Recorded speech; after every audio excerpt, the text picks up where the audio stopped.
तो मोदी जी गणपति जी की आरती करते हैं तो इससे तिवारी जी को क्या दिक्कत है? मोदी जी विदेश जाते हैं तो इससे तिवारी जी को क्या दिक्कत है?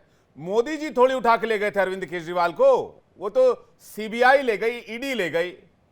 अरे भाई विवेक, जरा राजनीति देखना कैसे फोन चलते हैं। महाराष्ट्र में जिनके पीछे ईडी सीबीआई लगी थी, जैसे बीजेपी की सरकार में बन गए तो उनके पूरे फाइलें बंद हो गई। अरे बहुत धांधली चल रही है भाई, प्रजातंत्र देश में खतरे में आ गया है। मैं तुमको कह रहा हूं विवेक, अभी तुम 2 दिन इनके खिलाफ बोलो, आपकी पैतृक जमीन की कीमत निकाल के आपको 2-4 साल तो अरेस्ट करके रख सकते हैं।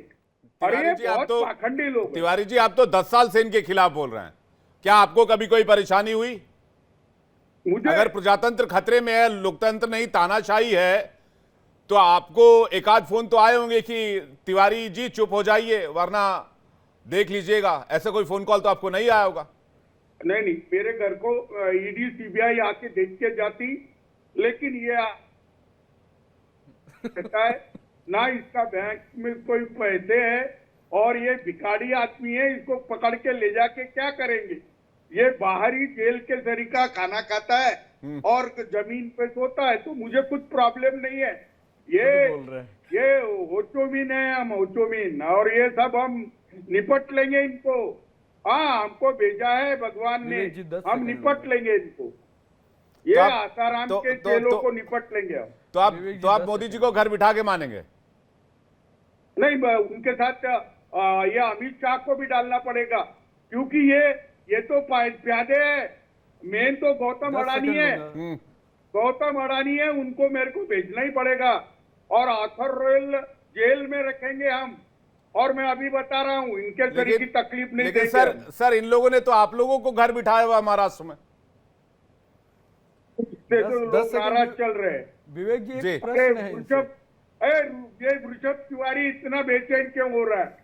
अरे ये तिवारी वगैरह को नहीं चलेगा, तू गुजराती थोड़ी है। अरे गुजरातियों का जमाना आया। अरे आप कभी संबित पात्रा जी को तू पात्रा बोलते हैं, कभी मुझे बोलते हैं तू क्या बोलेगा।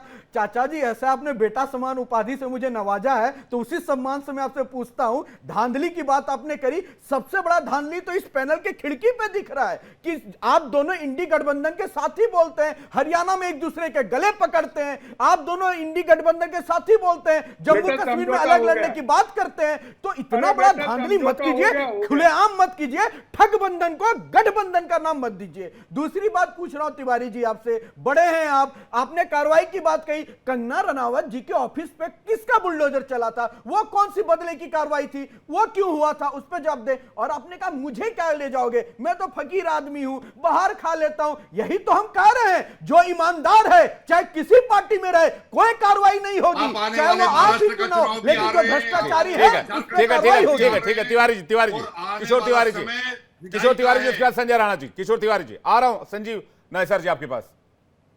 संजीव जरा मेरे को पूछो, मैं बोल देता हूं। देखो महाराष्ट्र में उद्धव ठाकरे के खिलाफ कुछ भी बोलेगा तो उसको उखाड़ के फेंक देंगे, देख लीजिए। और गौतम अडानी को भी उखाड़ के फेंक दे रहे। इसे कहते हैं अरे भाई, अरे आप तो पाखंडी हो, मैं तो खुल के बोल रहा हूँ। आपके तरफ तानाशाही नहीं है सर, आपके तरफ नहीं है, उखाड़ के फेंक देंगे। इतनी हिम्मत नहीं है। अगर उद्धव ठाकरे गलती करेंगे तो सीना चौड़ा करके उनको दोषी के लिए उनके खिलाफ खड़ा होंगे, और हिम्मत नहीं है किसी को उखाड़ फेंकने की। अगर कोई गलती करेगा, चाहे उद्धव ठाकरे क्यों ना हो, चाहे उद्धव ठाकरे क्यों ना हो, इलेक्शन पर आते हिम्मत नहीं है उद्धव ठाकरे को। किशोर तिवारी जी जल्दी से पूरा कीजिए, इलेक्शन पर आते हैं। ठीक है ऋषभ तिवारी जी, अभी तिवारी वर्सेस तिवारी की डिबेट मत बनाइए, किशोर तिवारी जी को जवाब दे लीजिए जल्दी से। किशोर तिवारी जी जल्दी से 10 सेकंड में संजय राणा जी के पास जा रहा हूं और संजीव जी के पास जा रहा हूं। नहीं, विवेक चांडिल, आपकी डिबेट भारत में बहुत रंग ला रही है, इसलिए तुम्हारा अभिनंदन। एक बात मैं कह रहा हूँ जी, आप है ना वो गोदी मीडिया तरीका नहीं करते, इसलिए ही रंग आ रही है। लेकिन मैं एक बात बोलता हूँ, अरविंद केजरीवाल हो, मनीष सिसोदिया हो या संजय सिंह हो, इनकी केस मैंने स्टडी की है और यह बहुत गलत तरीके से उन पर अन्याय किया हुआ है और कोर्ट में डिसीजन होगा जी लेकिन ठीक है, इसका ट्रायल पूरा होने का इंतजार करते हैं। लेकिन तिवारी जी, आपने कहा कि भाई हरियाणा और महाराष्ट्र में सुपड़ा साफ होने वाला है बीजेपी का। संजय राणा जी, क्या अरविंद केजरीवाल के आने से इतना बड़ा इंपैक्ट हो रहा है, आपको लगता है? विवेक जी, गुड इवनिंग का फेलो पैनल। देखिए, ऐसा है कि नो डाउट आम आदमी पार्टी के लिए बड़ी खुशी की बात है और केजरीवाल जी के लिए भी बड़ी खुशी की बात है, लेकिन बड़ा बड़ा मुझे ताजुब हो रहा है कि इंडिया अलायंस के लोग इसमें क्यों इतना खुश हो रहे हैं।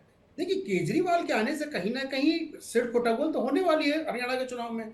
हरियाणा के चुनाव में प्रचार करने जाएंगे, वो ऐसे दिल्ली में तो कोई काम ना पहले करते थे जी। ना अब करेंगे, लेकिन अगर हरियाणा में चुनाव प्रचार करते हैं, जो भी 1-2% वोट इनके हैं, वो अगर कहीं ना कहीं कटता है तो किसका नुकसान होता है? ये अलायंस वालों को नुकसान होता है। लेकिन अलायंस वालों को देखकर ऐसा लग रहा है कि अपना घर फूंक करके तापने वाले जो होते हैं ना, आग तापने वाले, पहले हम ऐसे पार्टी के नेता देख रहे हैं कि अपना ही घर फूंक करके बोल रहे बहुत ठंडी लग रही थी, अब आनंद बहुत आ रहा आग तापने में।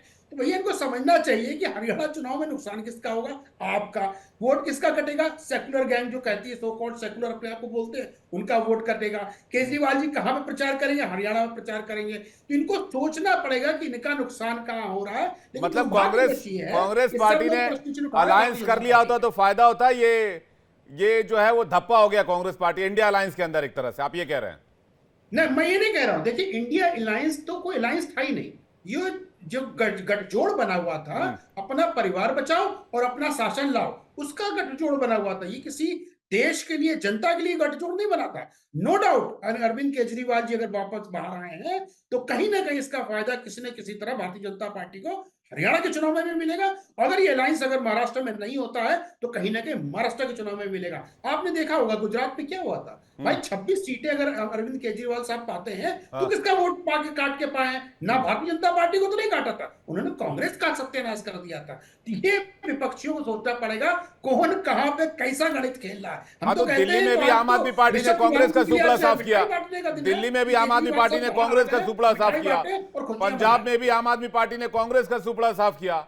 हरियाणा में अगर आपस में चुनाव लड़ेंगे तो क्या हरियाणा में आम आदमी पार्टी कांग्रेस को नुकसान पहुंचाएगी वोट बैंक के लिहाज से? क्योंकि जब गुजरात गए थे तो गुजरात का रिजल्ट कांग्रेस पार्टी के लिए ही बिगड़ा था, बीजेपी के लिए नहीं बिगड़ा था। यही सवाल मैं संजीव कौशिक जी से जानना चाहूंगा। संजीव कौशिक जी, इंडिया अलायंस में जश्न तो है, लेकिन क्या अरविंद केजरीवाल के बाहर आने से कांग्रेस को नुकसान होने वाला हरियाणा में? तो फिर एमसीडी में से, दिल्ली में से किसको हटा दिया आम आदमी पार्टी ने?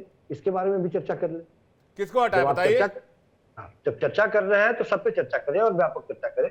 देखिए, ये बात अलग है कि अरविंद केजरीवाल यदि निकलते हैं तो निश्चित तौर पे हरियाणा में वो अपनी उपस्थिति दर्ज कराएंगे और जिस तरह से उन्होंने संगठन खड़ा किया है वो कोशिश करेंगे कि अपनी उपस्थिति शानदार तरीके से दर्ज कराएं। कई बार ऐसा होता है, हम लोगों ने देखा है कि पंजाब में यदि चुनाव हो रहा था तो पंजाब में भी इंडिया गठबंधन में होते हुए भी वो लोकसभा में अलग अलग तरीके से चुनाव लड़ रहे थे। तो राजनीति की अपनी अपनी एक अलग अलग शैली है और इसका मतलब ये नहीं है कि दोनों किससे लड़ रहे हैं, लोगों को ये बात समझ में नहीं आ रही। सारी लड़ाई भारतीय जनता पार्टी से और भारतीय जनता पार्टी की हासिल में है।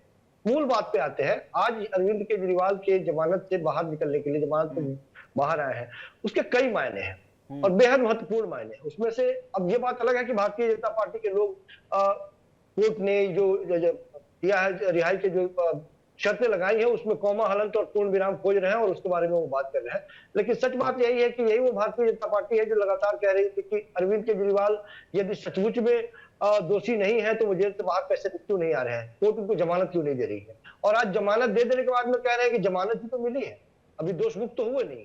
तो ये अब चलता रहेगा। लेकिन सच बात यह है कि कोर्ट ने कुछ बातें जो कही उसमें सबसे महत्वपूर्ण बात यह भी है कि कोर्ट ने कहा है कि सीबीआई को अपने तोते वाली धारणा से बाहर निकलने की जरूरत है, मुक्त होने की जरूरत है और ये छवि जो खराब है उसको बेहतर करने की जरूरत है।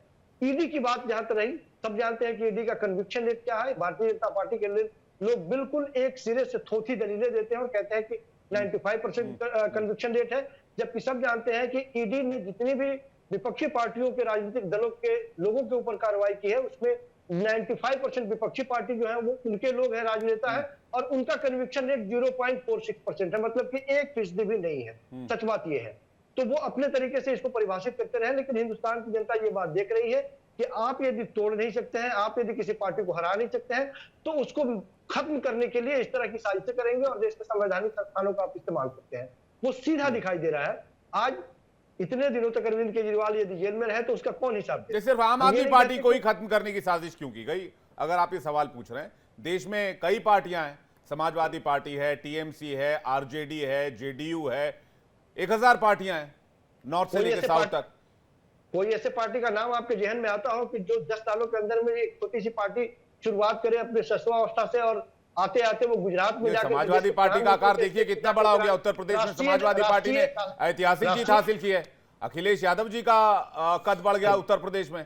अगर चाहते तो अगर केंद्रीय एजेंसियों का दुरुपयोग करना होता तो नहीं होता। एक ऐसी क्षेत्रीय पार्टी जो 2 स्टेट में सरकार बनाने के बाद में वो राष्ट्रीय पार्टी बनती है गुजरात में जाकर, गुजरात के चुनाव में। तो ये आपको भले आपको छोटी उपलब्धि दिखाई दे रही हो, हम मुझे कोई छोटी उपलब्धि नहीं, लेकिन आप जो आरोप लगा रहे हो उस आरोप का बेस स्ट्रांग होना चाहिए संजीव जी। वही सवाल मैं आपसे पूछ रहा हूं, कौन सी पार्टी खत्म हो गई? मुझे 5 पार्टियां बता दीजिए पिछले 10 साल के रिजीम में, कोई भी 5 पार्टी, कोई भी 2 पार्टी बता दीजिए, 1 पार्टी बता दीजिए जिसका नामो निशान खत्म हो गया। एजेएसयू तक का आज जैसी पार्टी भी बनी हुई है। संभव नहीं है। आप नजर उठा के जब देखेंगे तो आपको हमारी बातों में सच्चाई दिखेगी कि बंगाल में क्या हालत है, महाराष्ट्र में यदि कांग्रेस की सरकार थी तो वहां क्या स्थिति थी, बिहार में जब तक बीजेपी सरकार में नहीं थी वहां क्या स्थिति थी, दिल्ली में तो लगातार प्रताड़ित करने का, तोड़ने का, साथ साथ उसके अधिकारों में कटौती करने का, सुप्रीम कोर्ट के आदेश को पलट देने का नए कानून के द्वारा, तो वो तमाम तरह की अभी भी